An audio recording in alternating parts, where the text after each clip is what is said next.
Baya revient, sort de ce corps, Baya. Feriel, nous allons commencer notre séance de psychanalyse. Je vais vous poser des questions et vous y répondrez comme bon vous semble. Donc, un divan à Tunis, un beau succès, de jolis retours presse, une baya remarquable. Comment vivez-vous cela, Feriel?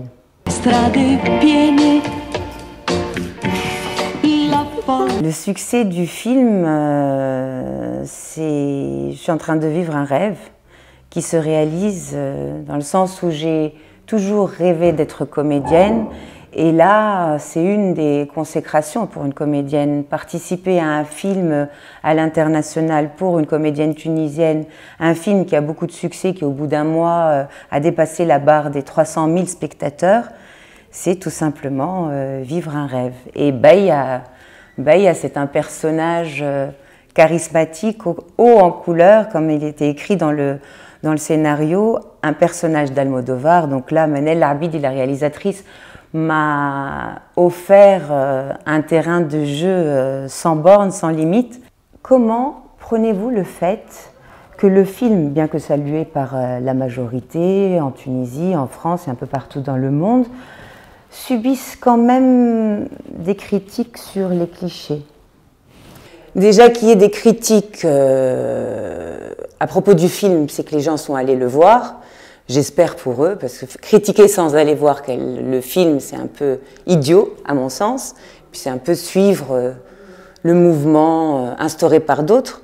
Donc, s'il y a des critiques, qu'elles soient positives ou négatives, c'est génial. C'est déjà que les gens sont allés voir le film. Puis heureusement qu'il ne plaît pas à tout le monde. Par contre, je suis pas du tout d'accord sur l'histoire des clichés.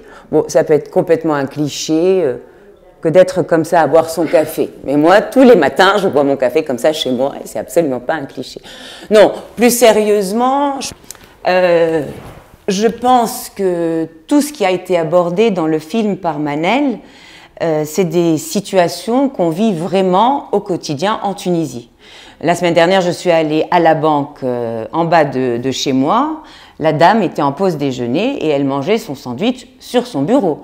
J'ai connu une dame qui travaillait à la poste en plein hiver, qui n'avait pas beaucoup de monde, il y a quelques années. Elle était en train d'éplucher ses légumes. Et bon, je veux dire, c'est une réalité qu'on vit. Qu'est-ce que vous avez aimé dans ce film? Le film, j'ai tout aimé. Du début à la fin, du pré-tournage au tournage et à la post-prod et à la promotion. J'adore Un divan à Tunis. Jouer aux côtés de Golshifteh Farihani, cette grande comédienne iranienne, ça vous a fait quelque chose? Jouer avec Golshifteh Farihani, ça serait mentir de dire oui, c'était super simple, j'ai pas eu peur, j'étais morte de trouille.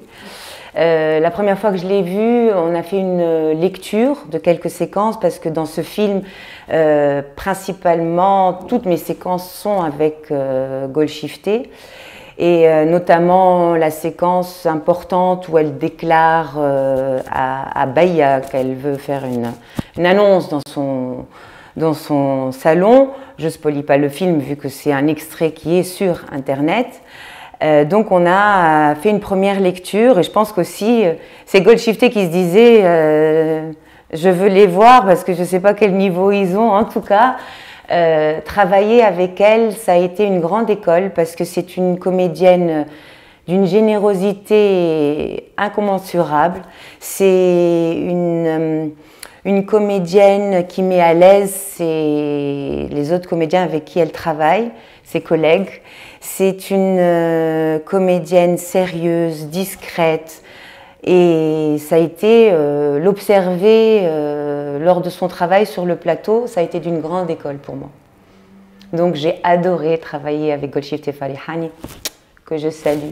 Donc vous m'avez dit, Feriel, que vous aviez travaillé auparavant dans l'industrie pharmaceutique, l'événementiel en France, de retour en Tunisie, dans le tourisme et bien d'autres secteurs. Qu'est-ce qui a fait que vous ayez choisi de changer de carrière à 30 ans? C'est un virage qui était inscrit dans mon ADN dès ma naissance. Comme je le dis partout et je le crie fort, j'ai toujours rêvé depuis toute petite, j'ai rêvé d'être comédienne. Et j'avais apparemment l'habitude petite d'accaparer toute l'attention quand il y avait des soirées à la maison, dès qu'il y avait des adultes autour de moi. En 2 secondes, apparemment, je faisais mon spectacle. C'était toujours enfoui en moi. Bien sûr, j'ai grandi l'enfance, l'adolescence. J'ai fait un peu de théâtre pour m'amuser, enfant. Et ensuite, j'ai voulu, après le bac, faire une école de cinéma et de théâtre. Mon papa n'était pas très d'accord, donc il m'a dit « tu fais des études avant ». Et il n'a pas tort du tout, parce que c'est vrai que c'est un métier qui n'est pas très facile, donc avoir une béquille, un diplôme qui est une béquille, qui nous permet d'aller travailler un peu autre part, c'est pas plus mal. Donc, et ensuite j'ai travaillé, j'ai vécu en Italie, j'ai travaillé en France, dans des milieux très sérieux, vu que j'ai fait un DUG de sciences éco, une maîtrise audit et gestion, ça n'existe plus, je suis un vrai dinosaure, il y a d'autres termes maintenant pour les diplômes, un DESS marketing pharmaceutique, et j'ai bossé dans l'industrie pharmaceutique à La Défense avec des gens habillés en costard-cravate. J'ai beaucoup souffert aux études de marché parce que je rêvais toujours d'être comédienne et puis je suis très donc petit à petit, j'ai décidé de me laisser aller et d'écouter mon cœur et la petite étoile qui est là-haut, qui me guide. Donc je suis allée petit à petit vers la com et un jour je me suis dit, bon, allez Feriel, tu vas avoir 30 ans, tu t'offres ça, offre-toi le cadeau de ta vie, offre-toi l'opportunité de faire un plongeon dans le monde du cinéma. Donc j'ai fait les cours Florent, je me suis offert les cours Florent. J'avais fait des économies et donc j'ai fait tout ça comme une grande toute seule, il était temps à 30 ans et j'ai sauté dans le vide et me voilà aujourd'hui sur un divan. Est-ce difficile de travailler dans le cinéma et le théâtre en Tunisie? Ouh là là, travailler dans le cinéma et le théâtre en Tunisie. Déjà, partout dans le monde, c'est un métier difficile d'être comédien, c'est pas évident du tout. Des rôles, il y en a pas, des opportunités, il faut vraiment courir après. Après, il y a les étapes du casting, après, il y a la concurrence avec d'autres comédiens et d'autres comédiennes, il y a les opportunités de la vie. Parfois, on n'a pas tout le temps des opportunités qui s'offrent à nous. Donc, il y a la difficulté de trouver du job, de trouver des rôles et ensuite évoluer dans ce milieu qui peut sembler être un milieu bling bling, tout gentil, tout beau, vu de l'extérieur. Et à l'intérieur, comme partout dans le monde et comme tous les milieux, il y a des petits crabes qui pincent. Mais bon, moi j'ai des crèmes anti-douleur, anti-pincement. Et puis en fait, les chiens aboient et la caravane passe, mais passe à fond.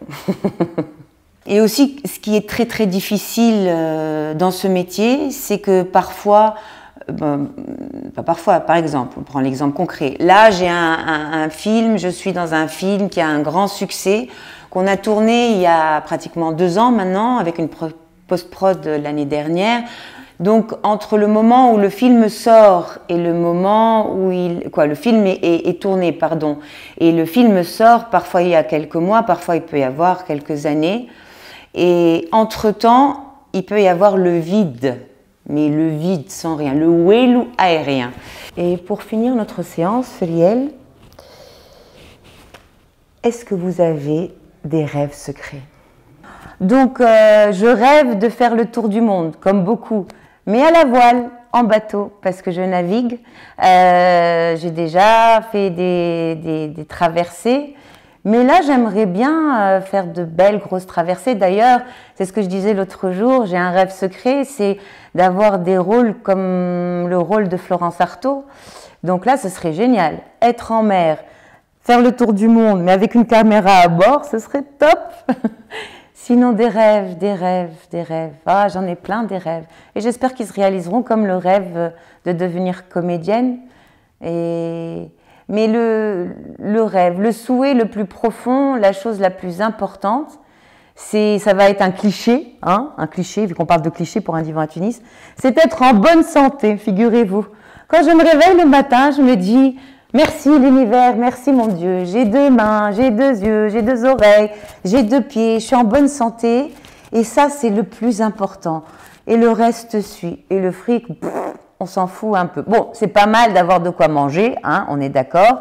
Surtout que c'est un boulot en Tunisie, encore une difficulté, se faire payer après un rôle, aïe aïe aïe.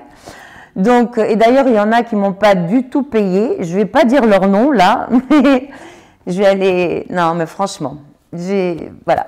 كيما يقولوا ربي يهدي صح عليكم. شنو نرجع لهم توا باميسيو نوتير راجع علي فلوسي اللي كيفاش اللي فات مات اللي فات مات صح عليهم والله. Bref. Et donc, voilà, les rêves, il y en a plein. J'ai envie d'aller au Laos, j'ai envie de faire une retraite spirituelle, me taire parce que je parle beaucoup, un beau vipassana, silence total pendant 10 jours, revenir zen, ça c'est un rêve que je réaliserai. Bon, je vais passer des heures avec vous. Comme disait un des personnages du film, si je vous racontais tous mes rêves, ça prendrait des années. Donc, je vais m'arrêter là. Le silence,